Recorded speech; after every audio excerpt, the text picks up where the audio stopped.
Hello student, this is your second lecture for the second chapter, Is Matter Around Us Pure? Now the first topic of this lecture is what is meaning of a solution? A solution is a homogeneous mixture of two or more substances. एक solution दो या दो से ज़्यादा substance का homogeneous mixture होता है. Now what is meaning of a homogeneous mixture? You already know that a solution which has no distinct boundaries of separation, a mixture which has no distinct boundaries of separation is called a homogeneous mixture. ऐसा mixture जिसमें distinct boundaries of separation नहीं होता है उसे solution कहा जाता है. Now the two components of a solution are solute and solvent. The substance being dissolved is known as solute, means the substance which is dissolved in another substance is called solute, and the substance in which solute is dissolved is called solvent. जिस substance में solute को dissolve किया जाता है उसे solvent कहा जाता है. और in other way the component present in the greatest amount is called solvent. Now in a solution a solute may be solid, liquid or gas. Similarly solvent में ऑल्सो भी सॉलिड, लिक्विड और gas. Solvent भी solid, liquid या gas हो सकता है. किसी भी सॉल्यूशन का फिजिकल स्टेट उसमें प्रेजेंट सॉल्वेंट की फिजिकल स्टेट पे डिपेंड करता है. यदि सॉल्वेंट सॉलिड होगा तो सॉल्यूशन सॉलिड भी हो सकता है. सॉल्वेंट यदि लिक्विड होगा तो सॉल्यूशन लिक्विड होगा, और यदि सॉल्वेंट गैस है तो सॉल्यूशन गैस होगा. इन सॉल्वेंट की फिजिकल स्टेट पे सॉल्यूशन का फिजिकल स्टेट डिपेंड करता है. यदि किसी सॉल्यूशन पे दोनों सॉल्यूट एंड सॉल्वेंट लिक्विड है तो जो सब्सटेंस लेसर अमाउंट में है वो सॉल्यूट होगा और जो ग्रेटर अमाउंट में है वो सॉल्वेंट होगा. Now types of solution. First, what is an unsaturated solution? A solution in which more solute can be dissolved at a given temperature is called an unsaturated solution. ऐसा solution जिसमें और amount of solute को हम dissolve कर सकते हैं उसे unsaturated solution कहते हैं. Then what is a saturated solution? A saturated solution is a solution containing the maximum amount of solute that will dissolve at a given temperature. ऐसा solution जिसमें सॉल्यूट की मैक्सिमम अमाउंट प्रेजेंट होती है और उसमें और सॉल्यूट डिज़ोल्व एक particular temperature पे और सॉल्यूट डिज़ोल्व नहीं हो सकता है उसे सैचुरेटेड सॉल्यूशन कहा जाता है. Means a solution in which no more solute can be dissolved at a given temperature is called a saturated solution. And next is, what is a supersaturated solution? A solution that contains more solute than would dissolve in a saturated solution at a given temperature is called a supersaturated solution. ऐसा solution जिसमें solute की quantity saturation level से ज़्यादा होती है उसे super saturated solution कहा जाता है. Now what is meaning of dilute and concentrated solution? A solution in which quantity of solute is very very less as compare to solvent is called a dilute solution. ऐसा solution जिसमें solute की quantity solvent से बहुत कम होती है उसे dilute solution कहते हैं. Whereas a solution in which quantity of solute is comparable to that of solvent is called a concentrated solution. Means ऐसा solution जिसमें solute की quantity solvent के comparable होती है, बराबर के लगभग होती है, तो उसे concentrated solution कहते हैं. Suppose यदि हमने 1 glass of water में 1 spoon sugar डाला तो एक डाइल्यूट सोल्यूशन ऑफ शुगर मिलेगा, शुगर सोल्यूशन मिलेगा. लेकिन यदि उसी पे यदि हमने 2, 3, 4 स्पून शुगर डाल के उसको डिज़ोल्व किया दैन कंसनट्रेटेड शुगर सोल्यूशन मिलेगा. मीन्स ऐसा सोल्यूशन जिसमें क्वांटिटी ऑफ सॉल्यूट कम है वो डाइल्यूट है, जिसमें क्वांटिटी ऑफ सॉल्यूट ज़्यादा है वो कंसनट्रेटेड सोल्यूशन है. Means these are 5 types of solution: saturated, unsaturated, supersaturated, dilute and concentrated solution. Now what is meaning of solubility? Solubility of a substance is its maximum amount that can be dissolved in a specified amount of solvent. किसी substance की, अभी मैंने आपको बताया था कि एक solute, solid, liquid या गैस कुछ भी हो सकता है, तो यहाँ पर आपके स्लाइड में मेंशन है सब्सटेंस में सॉलिड, लिक्विड और गैस.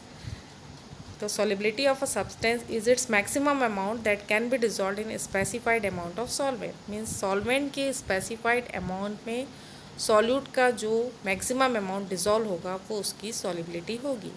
अदर वे पे हम कह सकते हैं कि किसी भी सब्सटेंस के सैचुरेटेड सॉल्यूशन पे जो उसका अमाउंट प्रेजेंट होगा वो उसकी सॉल्युबिलिटी होगी, क्योंकि सैचुरेटेड सॉल्यूशन पे और सॉल्यूट डिज़ोल्व नहीं हो सकता है, तो मैक्सिमम डिज़ोल्व उसमें हो चुका होता है तो वो उसकी सॉल्युबिलिटी होगी। Now what is meaning of concentration of a solution? This concentration is different from concentrated solution. वो अलग चीज़ थी, यहाँ पर concentration of a solution. Now what is meaning of concentration of a solution? The concentration of a solution is the amount of solute present in a given amount of solvent or solution. Means यदि हमारे पास कोई solution रखा हुआ है तो उसका concentration क्या है। तो हम ऐसा नहीं कहेंगे सपोज़ हमारे पास 3 ग्लास ऑफ वाटर है, सेपरेट 3 ग्लासेस ऑफ वाटर, तो उस पर अलग अलग अमाउंट ऑफ शुगर या सॉल्ट डिजॉल्व है, तो हम ये नहीं कहेंगे कि इस ग्लास में 1 स्पून है, इस पर 2 स्पून है, इस पर 3 स्पून है। हमको उसको एक्सप्रेस करने के लिए कोई यूनिट लगेगी कि ये इतना % सोल्यूशन है या इतना % सोल्यूशन है, तो उसको हम कहते हैं कंसनट्रेशन ऑफ अ सोल्यूशन में, जो हमको ये बताता है कि उस पर्टिकुलर अमाउंट ऑफ सोल्यूशन में सॉल्यूट की कितनी क्वांटिटी डिज़ोल्व है। तो उसके लिए अलग अलग यूनिट्स होती हैं, कंसंट्रेशन ऑफ सॉल्यूशन को एक्सप्रेस करने के लिए अलग अलग यूनिट्स होती हैं, which we learn one by one. Now the concentration of solution can be express by first mass by mass percentage. Now mass by mass percentage of a solution is defined as how many part by mass of solute present per 100 part by mass of solution। Means हमारे पास total % लिखा है, means total 100 part है, 100 kilograms of solution है, तो solute के कितने kilograms उसमें present है। या फिर हमारे पास 100 ग्राम्स ऑफ सोल्यूशन है, तो सॉल्यूट की कितने ग्राम्स उसमें प्रेजेंट है। या फिर 100 मिलीग्राम सोल्यूशन है, तो सॉल्यूट के कितने मिलीग्राम्स उसमें प्रेजेंट है। मीन्स टोटल 100 पार्ट है, it may be in grams, may be in kilograms और may be in milligrams. Now second unit to express the concentration of a solution is mass by volume percentage। इस unit में solute को mass के terms में लेते हैं but solution को volume के टर्म्स में लेते हैं, and it is defined as how many part by mass of solute present per 100 part by volume of solution. Means हमारे पास यदि 100 लीटर सॉल्यूशन है तो उसमें सॉल्यूट के कितने किलोग्राम्स प्रेजेंट है। क्योंकि हमने लीटर्स लिया है, बड़ी यूनिट लिया है वॉल्यूम का, तो इसलिए सॉल्यूट की भी बड़ी यूनिट लेंगे, कितने किलोग्राम सॉल्यूट प्रेजेंट है। और suppose we have 100 millilitre of solution, then what is the mass of solute in grams. क्योंकि हमने सॉल्यूट को मिलीलीटर पे लिया है तो सॉल्यूट की क्वांटिटी ग्राम्स में लिया है कि 100 मिलीलीटर है तो उसमें कितने ग्राम सॉल्यूट प्रेजेंट है। This is the second unit to express the concentration. Now third one is volume by volume percentage. The volume by volume percentage of a solution indicates that how many part by volume of solute present per 100 part by volume of solution। Means suppose हमारे पास 100 litres of solution है तो उसमें solute के कितने litres present हैं। या suppose हमारे पास 100 millilitre solution है तो सॉल्यूट के कितने मिलीलीटर्स उसमें प्रेजेंट है। मीन्स टोटल 100 पार्ट वॉल्यूम के टर्म्स में है तो उसमें सॉल्यूट का कितना वॉल्यूम डिसॉल्व है। Now, on the basis of size of solute particles, solutions are divided into 3 types: true solution, colloidal solution and suspension, which I am going to discuss one by one. Now, what is a true solution? A solution in which size of solute particle is less than 1 nanometer. 1 nanometer equal to 10 to the power minus 9 metre होता है। Means nanometre एक बहुत small unit है size को express करने की, और 1 nanometre equal to होता है 10 to the power minus 9 metre. तो ऐसा सोल्यूशन जिसमें सॉल्यूट पार्टिकल का साइज़ 1 नैनोमीटर से लेस होता है, such type of solutions are called true solution. And a true solution is a homogeneous mixture of 2 और मोर सब्सटेंसेस। क्योंकि ऐसे सोल्यूशन में सॉल्यूट का साइज़ इतना स्मॉल होता है कि आप सॉल्यूट एंड सॉल्वेंट के बीच में कोई डिस्टिंक्शन नहीं कर सकते, इसलिए जो ट्रू सोल्यूशंस होते हैं वो होमोजीनियस होते हैं। And you already know the 2 component of a solution of solvent and solute. जो लेसर अमाउंट में है वो सॉल्यूट होगा और जो लार्जर अमाउंट में है वो सॉल्वेंट होगा। The examples of true solutions are solution of salt in water, solution of sugar in water, iodine in water, soda water etcetera. जब आप सॉल्ट को वाटर में डालते हैं तो आपको कोई डिस्टिंक्ट बाउंड्रीज ऑफ सेपरेशन नहीं दिखती है। नमक और पानी बिल्कुल एक दूसरे में कम्प्लीटली मिक्स हो जाता है। सिमिलरली शक्कर को जब पानी में डालते हैं तब भी वो कम्प्लीटली मिक्स हो जाते हैं, homogeneous. Means true solutions are homogeneous mixture.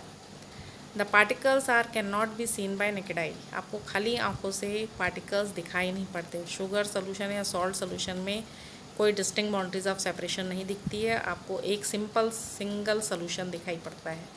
Solid particles can not be separated by filtration. Simple filter paper से, किसी भी फिल्टर पेपर से आप ट्रू सोल्यूशन को फिल्टर करेंगे तो सॉल्यूट और सॉल्वेंट सेपरेट नहीं होंगे। मीन सॉल्यूट पार्टिकल को सॉल्वेंट से आप सेपरेट नहीं कर सकते। नमक के पानी को आप घोलेंगे तो नमक वाला पानी पूरा का पूरा फिल्टर होकर नीचे चला जाएगा, लेकिन नमक और पानी अलग नहीं होंगे। The solute particles do not settle down and the solution is stable. यदि सोल्यूशन अनसेचुरेटेड है तो आप उसको रखेंगे तो वो सॉल्यूट एंड सॉल्वेंट सेपरेट नहीं होगा, सॉल्यूट नीचे सेटल नहीं होगा। मोर देन सेचुरेशन होगा, ज़्यादा क्वांटिटी होगी तो वो नीचे बैठ जाएगी, लेकिन एक ट्रू सोल्यूशन जो होते हैं वो स्टेबल होते हैं और पार्टिकल्स सेटल नहीं होते। And true solution Tyndall effect को शो नहीं करते हैं। अभी आप आगे के 2 टाइप्स ऑफ सोल्यूशन में टिंडल इफेक्ट पढ़ेंगे कि जब बीम ऑफ लाइट पास होती है तो यदि वो स्कैटर हो जाती है तो उसको टिंडल इफेक्ट बोलते हैं, लेकिन ट्रू सोल्यूशन जो होते हैं बीम ऑफ लाइट इससे जब पास होती है तो उसको स्कैटर नहीं करते हैं और लाइट के पाथ को विजिबल नहीं बनाते हैं। Means there particles do not scatter a beam of light passing through it and the path of light is not visible in the solution. So these are properties of true solution. Now second type of solutions are colloidal solution, which are also known as colloids. When the size of solute particle is between 1 nanometer to 100 nanometer, जब solute particle का size 1 nanometer to 100 nanometer के बीच में होता है, then such type of solutions are called colloidal solution. colloidal solution में solute को dispersed phase कहा जाता है और सॉल्वेंट को डिस्पर्शन मीडियम कहा जाता है। Dispersed phase and dispersion medium means one substance dispersed in another substance. एक सब्सटेंस दूसरे सब्सटेंस में डिस्पर्स्ड होता है। Example of colloidal solution are mixture of starch in water, mixture of egg albumin in water, milk आपको एक single homogeneous white colour का liquid दिखता है, लेकिन मिल्क में सॉल्युबल फैट वाटर में डिसॉल्व होता है। Air containing dust and smoke, आपको एयर पे एक डस्ट पार्टिकल दिखाई नहीं पड़ते हैं, लेकिन जब लाइट पड़ती है तो डस्ट पार्टिकल जिगजैग मोशन में मूव करते हुए दिखते हैं। मीन्स डस्ट पार्टिकल एयर पे डिस्पर्स होते हैं, तो वो कोलाइडल सोल्यूशन होते हैं। Now what are the properties of colloidal solution? Colloidal solution is a heterogeneous mixture. Because heterogeneous क्यों बोल रहे हैं? क्योंकि इसमें 2 कंपोनेंट है, dispersed phase and dispersion medium, और जिनको हम particles can not be seen by naked eye. Particles को हम खाली आँख से नहीं देख सकते, लेकिन अल्ट्रा माइक्रोस्कोप से उनकी जिगजैग मोशन को देख सकते हैं, या जब उन पे लाइट पड़ती है तो आपको जिगजैग मोशन में पार्टिकल्स मूव होते हुए दिखाई पड़ते हैं। जैसे कि आपके किसी डार्क रूम में कहीं स्लिट से सनलाइट आती है तो जिगजैग मोशन में dust particle in air move होते हुए दिखते हैं, तो वो कोलाइडल सोल्यूशन का एग्जाम्पल है। The solute particles do not settle down and the solution is stable. Colloidal में सोल्यूशन में जो सॉल्यूट पार्टिकल्स हैं वो डिस्पर्स होते हैं, घूमते रहते हैं, लेकिन नीचे सेटल नहीं होते हैं। And the particles scatter a beam of light passing through it and the path of light is visible in the solution, जो हम इस लेक्चर के लास्ट टॉपिक में पढ़ेंगे, टिंडल effect. Means colloidal solution beam of light को scatter कर देते हैं और पाथ ऑफ लाइट को विजिबल कर देते हैं, जिससे इस इफेक्ट को टिंडल इफेक्ट कहा जाता है, जो हम इस लेक्चर के last topic as a last topic उसको पढ़ेंगे। और अभी आपको मैंने बताया है कि कोलाइडल सोल्यूशन में सॉल्यूट को डिस्पर्स्ड फेज और सॉल्वेंट को डिस्पर्शन मीडियम कहा जाता है। Dispersed phase and dispersion medium के फिजिकल स्टेट के बेस पे अलग अलग कोलाइडल सोल्यूशन के नाम होते हैं। जब डिस्पर्स्ड फेज लिक्विड और डिस्पर्शन मीडियम गैस होता है तो उसको लिक्विड एरोसोल कहा जाता है। उसका एग्जांपल है फॉग, लिक्विड स्प्रे। फॉग मतलब कोहरा जब छाता है तो वाटर ड्रॉपलेट्स एयर में होती हैं। सॉलिड इन गैस होता है तो उसको सॉलिड एरोसोल कहा जाता है। जैसे स्मोक्ड धुआं है तो dust particle in air dispersed होता है। गैस इन लिक्विड को फोम कहा जाता है। जैसे साबुन की झाग बनती है तो साबुन की झाग में लिक्विड में गैस डिस्पर्स्ड होती है। जब एक लिक्विड दूसरे लिक्विड में डिस्पर्स्ड होता है तो उसे इमल्शन कहा जाता है। जैसे मिल्क है, मेयोनीज़ है, मिल्क में आपको बताया था मैंने सॉल्युबल फैट वाटर में डिस्पर्स्ड होता है। सॉलिड इन लिक्विड होता है तो उसे सॉल कहते हैं। सॉलिड इन लिक्विड को सॉल कहा जाता है। जैसे गोल्ड का सॉल है, टूथपेस्ट है, तो गोल्ड के सॉल में गोल्ड का कोलाइडल सोल्यूशन बनता है तो गोल्ड सॉलिड होता है और वो वाटर में डिस्पर्स्ड होता है। गैस इन सॉलिड में होता है तो उसे सॉलिड फॉर्म कहा जाता है। जैसे कि एक्सपेंडेड पॉलीस्टराइन या प्यूमिक स्टोन्स होते हैं या ब्रेड होती है तो उसमें क्या सॉलिड के बीच बीच में गैस डिस्पर्स्ड होती है तो उसे सॉलिड फॉर्म कहा जाता है। जब लिक्विड सॉलिड में डिस्पर्स्ड होता है तो उसे सॉलिड इमल्शन यहाँ लिखा है, उसे जेल भी कहा जाता है। जैसे पर्ल है, लिक्विड सॉलिड में डिस्पर्स्ड होता है तो उसे जेल, जैसे जेली है तो टोटल उसका फिजिकल स्टेट सॉलिड है लेकिन वो उसमें लिक्विड डिस्पर्स्ड होता है। और सॉलिड जब सॉलिड में डिस्पर्स्ड होता है तो उसे सॉलिड सस्पेंशन कहा जाता है। जैसे पिगमेंटेड प्लास्टिक्स होता है। तो these are some examples of colloidal solution and their name. Now on the basis of size of solute, the next type of colloidal solution are suspensions. When the size of solute particle in a solution is more than 100 nanometer, the solution is called suspension. जब size of solute particle 100 nanometre से बड़ा हो जाता है तो उसे suspension कहा जाता है। A suspension is a heterogeneous mixture of two or more substances, क्योंकि इसमें तो solute and solvent completely mix नहीं होते हैं, इसलिए हेट्रोजीनियस मिक्सचर होता है। Example of suspension is solution of sand in water, solution of chalk powder in water. रेत को आप पानी में डालेंगे तो आपको रेत और पानी कम्प्लीटली विजिबल दिखाई पड़ेंगे, तो ये एक हेट्रोजीनियस मिक्सचर है। Now properties of suspension, already you know, suspension is a heterogeneous mixture. Particles can be seen by the naked eye. रेत आपको पानी में अलग से दिखाई पड़ती है। Then solid particles can be separated by filtration. आप उसको फिल्टर करेंगे तो solid particle easily filter हो जाएंगे क्योंकि उनका साइज़ बड़ा है। Then the solid particles settle down and the solution is unstable. जो सस्पेंशन होता है अनस्टेबल होता है, कुछ समय के बाद सॉल्यूट नीचे बैठ जाता है और सॉल्वेंट ऊपर आ जाता है। रेत और पानी को आप हिलाते रहेंगे तो वो घूमता रहेगा, सॉल्यूट जो रेत है वो पानी में घूमती रहेगी, लेकिन जैसे ही आप उसको थोड़ी देर के लिए रख देंगे तो रेत नीचे आ जाएगा और वाटर ऊपर आ जाएगा। मीन्स जो सस्पेंशन होते हैं वो अनस्टेबल होते हैं। Then like colloidal solution, suspension also exhibit Tyndall effect, means scatter a beam of light passing through it and the path of light is visible. Light के पाथ को विजिबल बना देते हैं। इस स्लाइड पे आपको सस्पेंशन की कुछ प्रॉपर्टीज़ दिखाई पड़ रही है। एक फिल्ट्रेशन से सस्पेंशन में सॉल्यूट को सेपरेट किया है तो जो सॉल्वेंट है वो नीचे आ गया है और सॉल्यूट ऊपर आ गया, फिल्टर पेपर के ऊपर आ गया है। दैन दूसरे राइट हैंड साइड पे टॉप पे आपको दिख रहा है कि सस्पेंशन का सोल्यूशन है, कुछ समय के बाद वो अनस्टेबल है, कुछ समय के बाद सॉल्यूट नीचे सेटल हो गया है और सॉल्वेंट ऊपर हो गया है। और नीचे आपको टिंडल इफेक्ट दिख रहा है कि बीम ऑफ लाइट पास कर रहा है सस्पेंशन में तो लाइट का पाथ विजिबल हो जा रहा है। दोनों स्लाइड्स में, नीचे की दोनों स्लाइड्स पे आपको दिख रहा है कि जो सॉल्यूट पार्टिकल्स हैं वो बीम ऑफ लाइट को स्कैटर करके टिंडल इफेक्ट को शो कर रहे हैं। In this last topic of this lecture, Tyndall effect. Tyndall effect आपको मैंने बताया था कि कोलाइडल सोल्यूशन और सस्पेंशन लाइट को स्कैटर करके बीम ऑफ लाइट को विजिबल बना देते हैं और इस इफेक्ट को टिंडल इफेक्ट करते हैं। When a beam of light is passed through a colloidal solution, the colloid particles scatter the beam of light and the path of light become visible in the solution. This effect is called Tyndall effect और इस कोन को बोलते हैं टिंडल कोन। आपने cinema hall पे देखा होगा कि जब प्रोजेक्टर से लाइट स्क्रीन पे पड़ती है तो आपको लाइट एक कोन के फॉर्म पे स्क्रीन पे फॉल होती है और उस पर डस्ट पार्टिकल जिगजैग मैनर पे आपको मूव करते हुए दिखाई पड़ते हैं। तो वो जो जिगजैग जो मोमेंट ऑफ डस्ट पार्टिकल है, dust particle in air is a colloidal solution, और वो लाइट जब उस पर पड़ रही है तो उसको स्कैटर करके कोन फॉर्म कर रहे हैं, उस कोन को टिंडल कोन कहा जाता है और इस इफेक्ट को टिंडल इफेक्ट कहा जाता है। Similarly Tyndall effect can be seen in a dense forest due to scattering of light by water droplets in the mist. आपको ये स्लाइड पे नीचे पे देखिए, राइट हैंड साइड पे डेंस फॉरेस्ट पे ऐसे लाइट के कोन्स बने हुए दिख रहे हैं, क्योंकि मिस्ट जो होता है, मिस्ट में क्या होता है, वाटर ड्रॉपलेट्स होती हैं एयर पे, वो कोलाइडल सोल्यूशन है, उसने लाइट को स्कैटर किया और पाथ ऑफ लाइट को विजिबल कर दिया, तो ये टिंडल इफेक्ट इसमें दिखाई दे रहा है। दैन बीच वाली स्लाइड पे आपको दिख रहा है कि एक स्मॉल होल से लाइट आ रही है, क्योंकि आपके उस रूम पे डस्ट पार्टिकल इन एयर है जो कि कोलाइडल सोल्यूशन है, उस लाइट को, पाथ ऑफ लाइट को विजिबल बना के टिंडल कोन फॉर्म कर रहे हैं. तो दैट्स ऑल.